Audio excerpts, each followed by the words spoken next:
오늘 은혜 받으실 하나님의 말씀은 요한일서 4장 1절에서 6절의 말씀입니다. 자, 우리 같이 한 목소리로 합독하시겠습니다. 사랑하는 자들아, 영을 다 믿지 말고 오직 영들이 하나님께 속하였나 분별하라. 많은 거짓 선지자가 세상에 나왔습니다. 이로써 너희가 하나님의 영을 알지니 곧 예수 그리스도께서 육체로 오신 것을 시인하는 영마다 하나님께 속한 것이요 예수를 시인하지 아니하는 영마다 하나님께 속한 것이 아니니 이것이 곧 저 그리스도의 영이니라. 오리라 한 말을 너희가 들었거니와 지금 벌써 세상에 있느니라. 자녀들아, 너희는 하나님께 속하였고 또 그들을 이기었나니 이는 너희 안에 계신 이가 세상에 있는 자보다 크심이라. 그들은 세상에 속한 거로 세상에 속한 말을 하매 세상이 그들의 말을 듣느니라. 우리는 하나님께 속하였으니 하나님을 아는 자는 우리의 말을 듣고 하나님께 속하지 아니한 자는 우리의 말을 듣지 아니하나니 진리의 영과 미혹의 영을 이로써 아느니라. 아멘. 오늘 이 말씀을 가지고 분별해야 합니다 라는 제목으로 잠시 말씀을 나누려고 합니다. 여러분, 본문 말씀은 성도의 삶에 있어서 위협하는 이단에 대한 경고를 하고 있습니다. 여러분, 사실 본문은 문맥적으로 좀 매끄럽지가 않아요. 사실은 우리가 전에 이제 3장 마지막 절을 딱 봤을 때에 이 3장에는 어떻게 마무리가 됐었냐면은 우리가 말과 혀로만 사랑하지 말아라, 그쵸?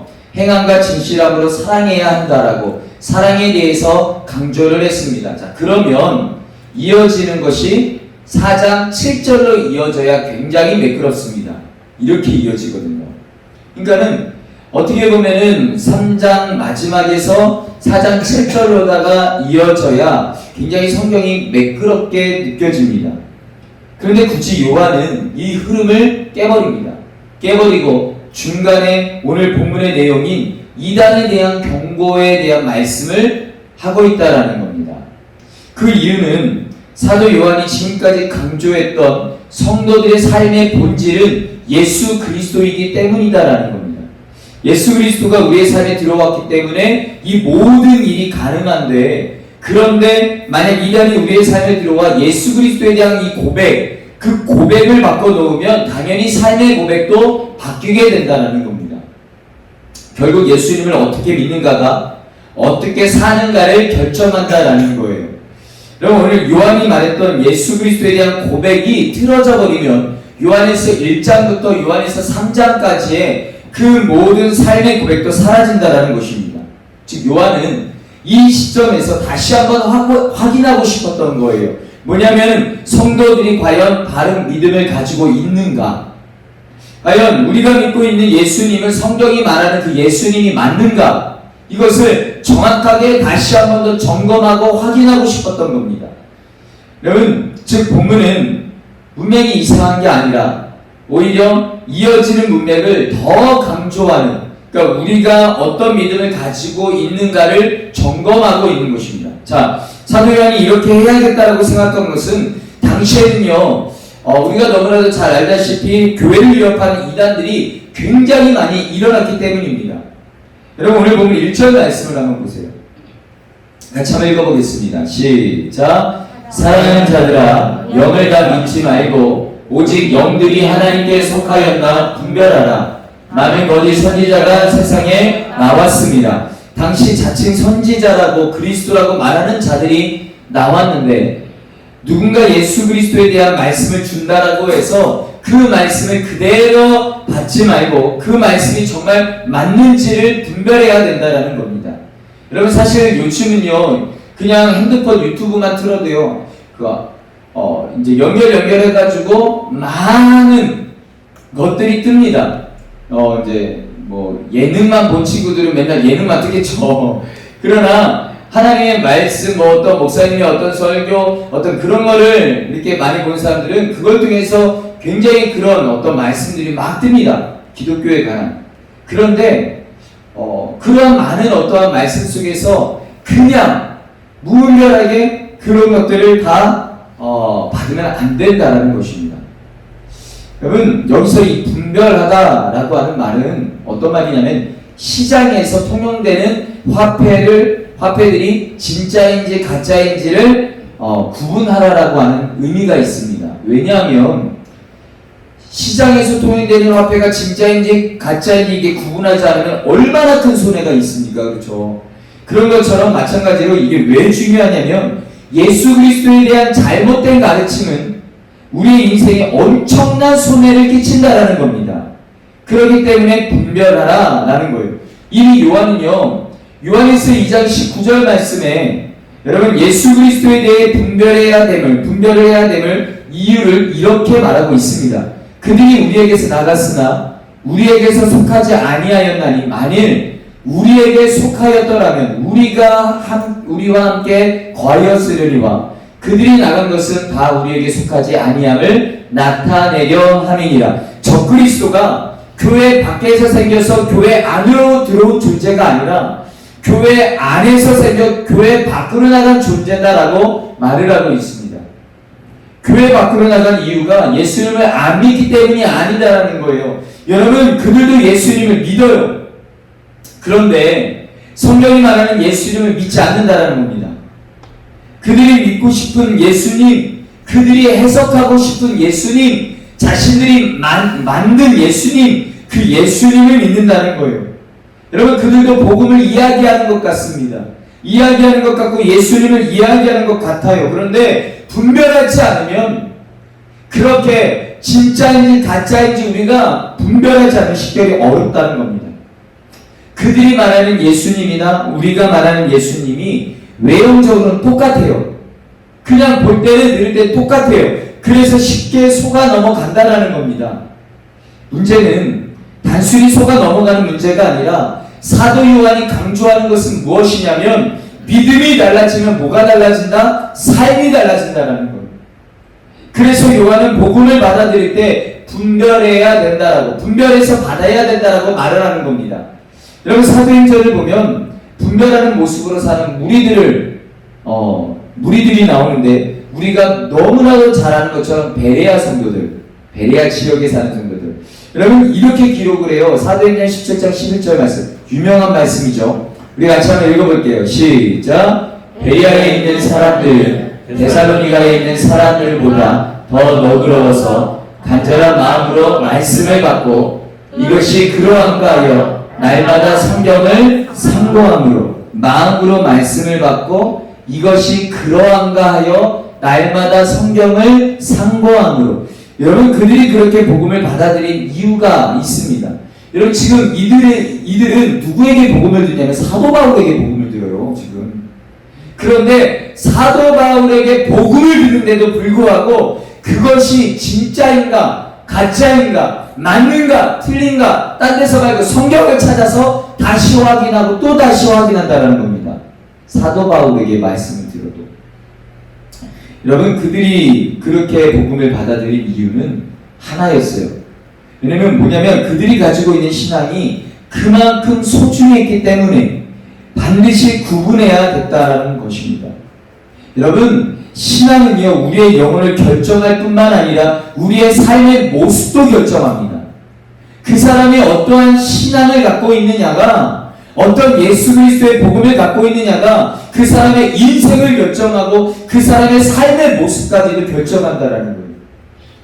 그래서 사도 요한은 굳이 흐름을 끊으면서까지 그 중간에다가 지금 다시 말하는 겁니다. 지금 우리 안에 있는 믿음을 다시 확인하라고. 너희들 안에 있는 믿음을 다시 한번 확인하라고. 너희가 믿는 예수님이 진짜 성경에서 말하는 예수님인지 아니면 너희가 만든 예수님인지 잘못된 예수님인지 다시 한번 확인하라고, 점검하라고. 굳이 그 중간에다가 끼워 넣어서 확인하고 있는 것입니다. 성경을 보면은 이스라엘의 광야 40년 생활 속에 그들이 여러분 그냥 막 돌아다닌 것이 아니었습니다. 그렇죠? 여러분, 언제 멈출지, 언제 나아갈지, 또한 어디로 갈지 누가 결정합니까? 누가 결정했어요? 하나님이요. 그렇죠? 여러분, 그리고 정착할 때 정중앙에 뭐를 세웠냐면은 뭐를 세웠습니까? 성막, 회막을 세웠습니다. 그거를 중심으로 진을 갖춰요. 그리고 나아갈 때도 다시 다른 지역으로 옮겨갈 때도 회막을 기준으로 그 성막을 기준으로다가 나아갔습니다. 여러분 대부분의 이방 나라들의 기준권은요, 기준권은 뭐냐면 왕권이었습니다. 왕권. 그러니까는 왕권이 민족을 상징하기 때문에 왕이 강성하고 리더십을 잘 발휘해야지 그 나라가 왕성할 수가 있었습니다. 그런데 이스라엘은 좀 달라요. 왕권이 아니라 하나님이 들어가 버립니다. 그러니까는 그래서 아무 말이나 드리면 안 되고 쉽게 들어도 안 되는 거죠. 여러분 그 부분이 이스라엘 역사를 결정해 버리기 때문이었습니다. 그들의 모든 나라의 모든 흥망성쇠를 결정하는 것이 다른 게 아니라 왕권도 아니라 하나님이었다는 겁니다. 그래서 잘못된 말씀이 들어오면 이스라엘은 반드시 망했어요. 그리고 반대로 말씀을 제대로 가르치고 예배가 살아있으면요 이스라엘은 살았습니다. 그렇죠? 여러분 신약도 마찬가지예요. 우리를 신약에서는 우리를 주 안에 있는 성도라고 표현을 합니다. 그렇죠? 우리의 핵심은 내가 아니라는 겁니다. 예수님이다라는 거예요. 그러니 잘못된 가르침이 들어오면 당연히 우리의 삶이 망가질 수밖에 없다라는 겁니다. 반대로 여러분 우리가 그 잘못된 가르침이 들어오면 우리의 삶이 망가지는데, 그러나 올바른 말씀이 들어오면 우리의 삶은 당연히 보장이 된다라는 거예요. 자, 그러니까는 그래서 신중해야 된다라고, 신중을 다해서 분별해야 된다라고 말씀하고 있는 겁니다. 여러분 이 시간 스스로에게 한번 물어보시기 바랍니다. 여러분의 삶에서 여러분 하나님의 말씀은 어떤 가치를 가지고 계십니까? 여러분의 인생에서 여러분의 삶에서 하나님의 말씀의 가치는 어느 정도입니까? 사실 우리의 삶의 모습만 봐도 그 사람의 인생에서 하나님의 말씀에 어떤 가치를 갖고 있느냐가 눈에 보입니다. 여러분은 어떠냐는 겁니다. 하나님의 말씀의 가치가 과연 여러분에게 그냥 예배를 한 번을 드리는 것이 이벤트처럼 그냥 드리지는 않습니까? 여러분 사도 요한이 지금 우리에게 주는 교훈이 이겁니다. 신앙이 인생 전체의 본질이라고. 내가 어떤 예수를 만나느냐, 어떤 말씀을 듣느냐에 따라서 삶의 고백이 완전히 달라지기 때문에 조심하고 또 조심하고 또 조심해야 된다고.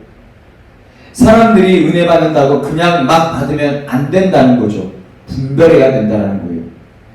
저희 교회에 새 신자가 왔을 때 한 청년이 저에게 그런 얘기를 한 적이 있었어요. 목사님, 교회를 아무렇게나 정할 수 없었다고.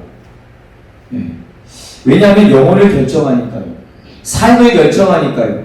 인생을 결정하니까요. 인생의 본질을 결정하는 거랑 교회를 쉽게 결정할 수 없었다라고 말을 하더라고요. 그런 분들이 우리 예수님교회를 결정해 줬다라는 것은요, 감동입니다. 참 감사한 거죠. 여러분, 그런데 그렇게 교회를 정한 다음에 여러분에게 교회는 어떤 곳입니까? 이게 중요해요. 여러분에게 교회는 어떤 곳입니까? 여러분들에게 예수님 교회는 어떤 공간으로 인식되어 있으십니까?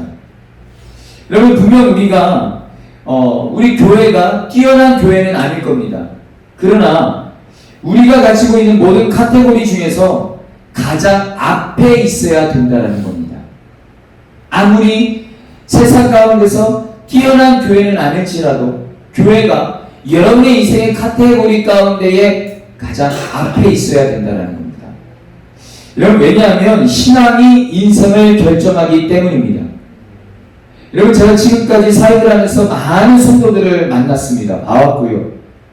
그 다음에 그런 모든 인생 가운데 진행되어지는 과정들을 제가 사역을 한 지 20년이 됐는데 여러분 그런 처음 만났던 친구는 지금 20년 후에요. 그의 인생이 어떻게 달라졌는지를 보게 되잖아요. 그렇죠? 자, 여러분 많은 사람들이 신앙생활을 합니다. 교회를 다녀요. 근데 참 이게 가슴이 아픈 게 제가 이 사람이 이렇게 가다가는 여전히 이렇게 따라하는 게 계산이 나와요. 이게 힘들어요, 제가. 네.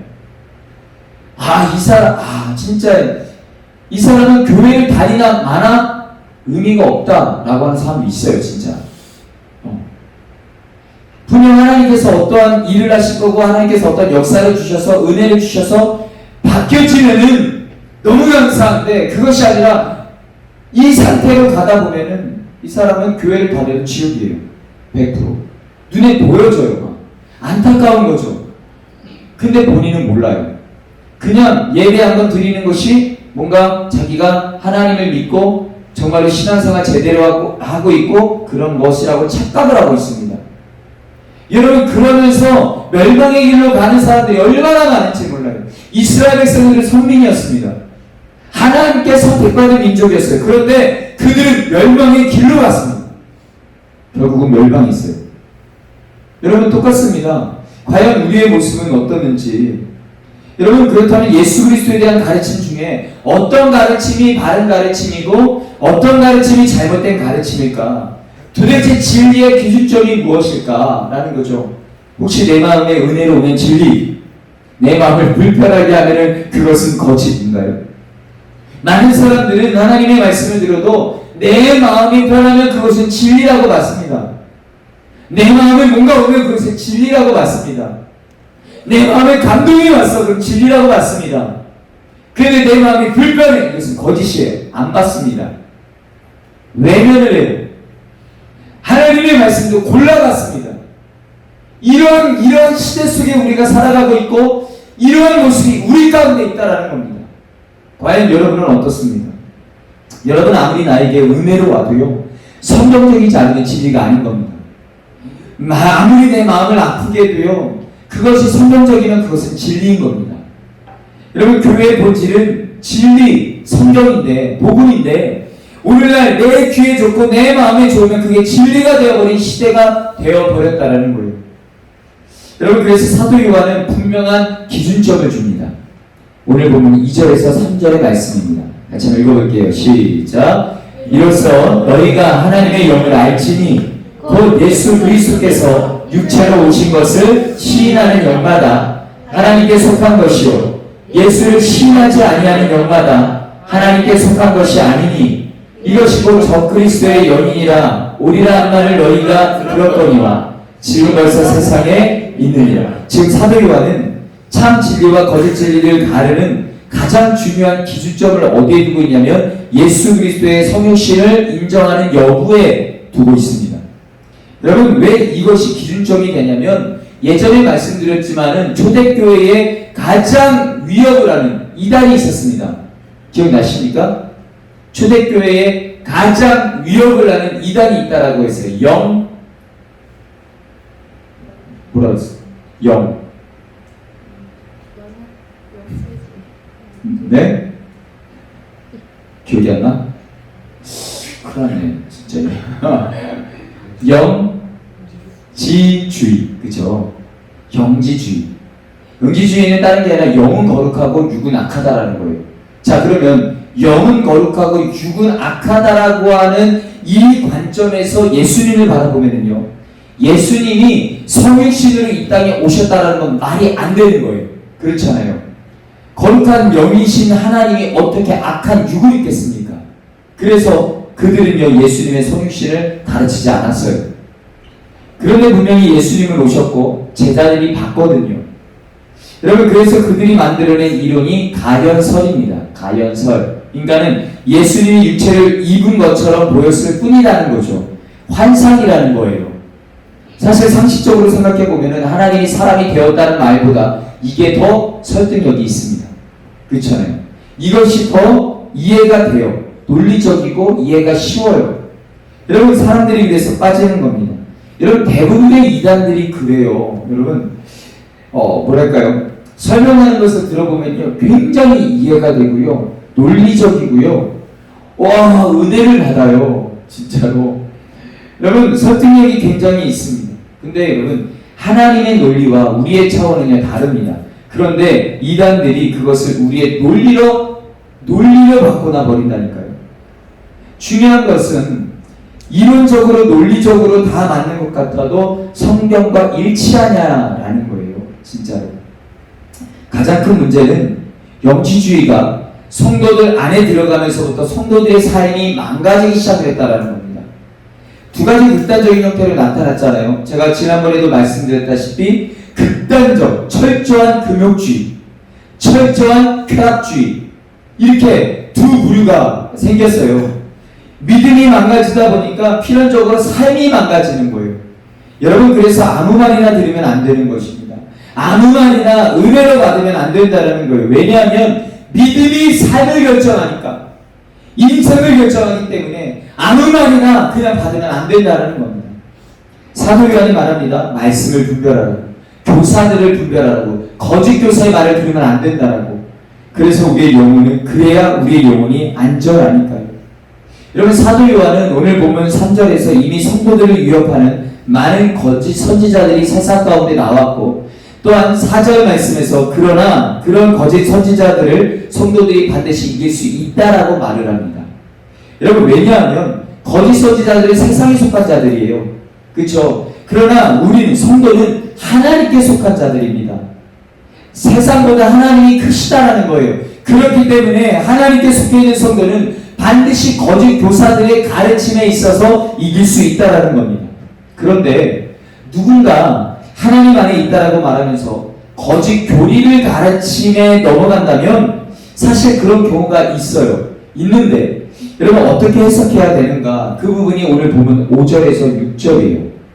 자, 같이 읽어보겠습니다. 시작. 그들은 세상에 속한 거로 세상에 속한 말을 하며 세상이 그들의 말을 듣느니라. 우리는 하나님께 속하였으니 하나님을 아는 자는 우리의 말을 듣고 하나님께 속하지 아니한 자는 우리의 말을 듣지 아니하나니 진리의 영과 미혹의 영을 이로써 아느니라. 아멘. 사람은 자신이 속해 있는 공동체의 말에 귀를 기울인다는 거예요. 쉽게 말하면 누군가가 교회를 다니고 있을지라도 그가 세상에 있는 소리에, 세상에 속해 있는 사람이라면 세상의 이야기에 귀를 기울일 수밖에 없다라는 겁니다. 그리고 하나님께 속한 사람은 절대 이단의 가르침에 반응하지 않는다라는 거예요. 하나님께 속한 사람의 전제가 하나님을 아는 자라고 되어 있습니다. 여러분, 여기서 안다라는 단어는 우리가 그렇게 잘 아는 하나님을 경험적으로 아는 겁니다. 경험적으로 체험을 통해 안다라는 거예요. 그 사람은 절대로요, 잘못된 가르침에 넘어가지 않는다라는 겁니다. 왜냐? 알기 때문에, 경험해서 알기 때문에. 여러분, 만약에 예를 들어서 내가 뭔가 경험을 해서 알았어요. 이거 컵이에요. 이게 손잡이가 있습니다. 물이 있어요. 마시면 됩니다. 그런데 말해요. 이거 손잡이 아니라고. 이거 잡으면 떨어진다라고. 이 안에 물질이 있는데 이거 먹으면 죽는다고. 근데 한번 생각해보세요. 제가 이거 경험해봤잖아요. 경험해봤지 않습니까? 그런데 어떻게 다른 사람들이 그런 얘기를 할 때 그것에 대해서 내가 동의를 할 수 있겠습니까? 동의할 수 있겠어요? 아니죠. 내가 경험을 했는데 어떻게 동의를 합니까? 그렇죠? 여러분, 한국에 요즘 신천지 외에도 정말 많은 이단들이 지금 막 나타나고 있습니다. 계속적으로 신은 어떠한 특이한 인간들, 사람들이 막 나타나요. 여러분, 그들의 이 공동체, 신천지 여러분들이 잘 아시니까 그들의 공통점은 다른 것이 아니라 성도들을 끄집어내는 역할을 합니다. 자신들의 신도로 만들어버려요. 여러분, 자, 사도 요한이 말합니다. 하나님을 매일같이 알아가고 있는 사람이라면, 말씀 앞에 날마다 서 있는 사람이라면 안전할 거라는 거예요. 왜냐하면 말씀의 기준을 가질 거니까요. 무엇을 잘못됐는지, 무엇이 옳은지 정확하게 알고 있기 때문에 다른 가르침이 들어와도 바로 반응할 거라는 거죠. 기억하세요, 여러분. 누가 성도입니까? 교회 다니는 사람이 성도가 아닙니다. 절대로 교회 다니는 사람이 성도가 아니에요. 하나님의 말씀을 경험하고 있고 그 말씀으로 살고 있고 그 말씀을 배우고 있는 사람이 성도입니다. 여러분, 그리고 그 사람은 안전하다라는 거예요. 말씀을 좀 정리하기를 원합니다. 여러분, 우리가 살고 있는 이 시대는 사도 요한의 때보다 훨씬 더 어려워진 시대입니다. 영적으로 굉장히 무서운 시대예요. 왜냐하면 성도들이 요한 일서가 기록된 그 시대, 그 시절보다 나태하기 때문입니다. 이것은 어떤 삶이 나태하다라는 얘기가 아닙니다. 그게 아니라 진리에 대해서 별로 관심이 없다라는 겁니다. 알려고도 하지 않아요. 신앙생활을 종교생활처럼 하고 있습니다.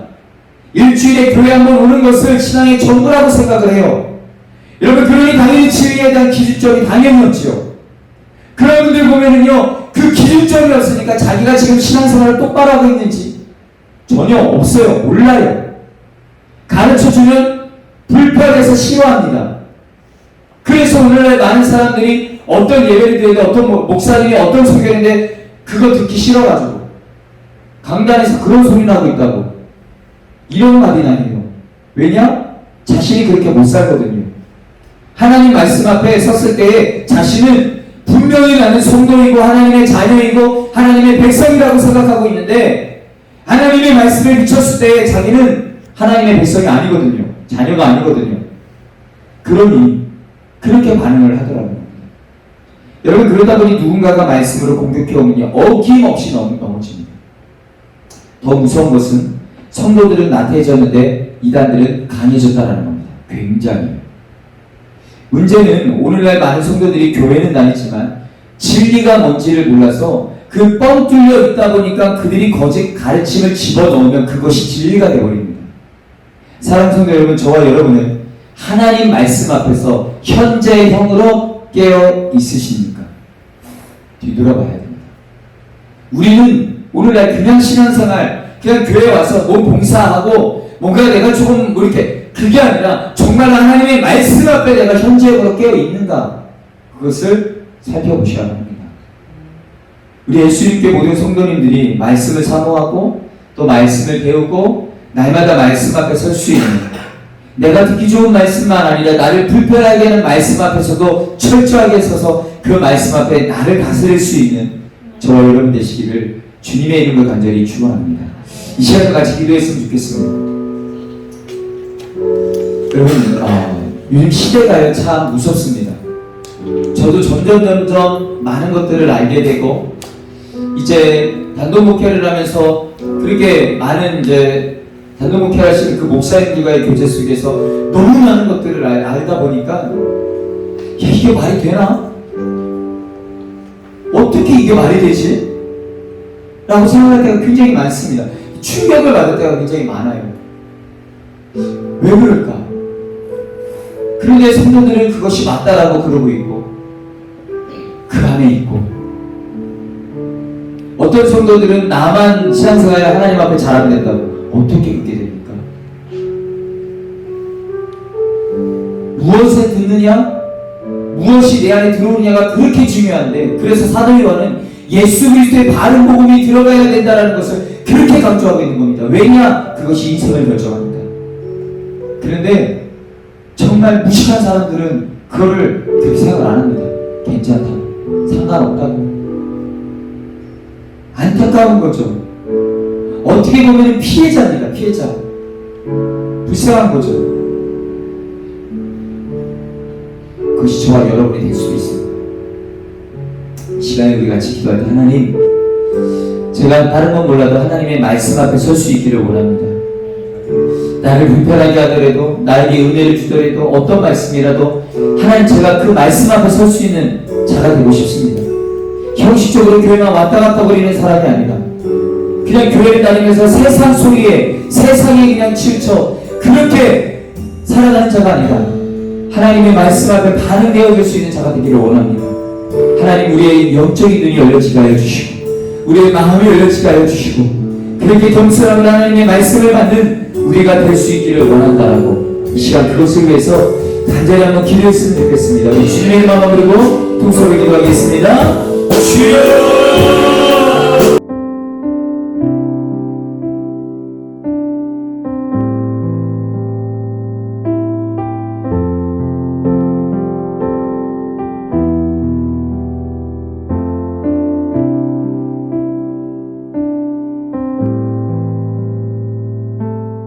이제는 우리를 죄악 가운데 꺼내신 예수 그리스도의 크신 은혜와 하나님 아버지의 원하신 사랑하심과 성령의 감동 가운데 교통 충만하심이 나라가 하나님의 말씀 앞에 서서 분명한 기준 가운데 분별하며 살아가겠노라. 결단하며 나가는 사랑 주의 백성들 머리 위에, 특별히 필리핀 예수 이름께 지성령 건축 현장 위에, 우리 예수 이름께 위에 이제부터 영원토록 함께 하시기를 간절히 축원하옵나이다.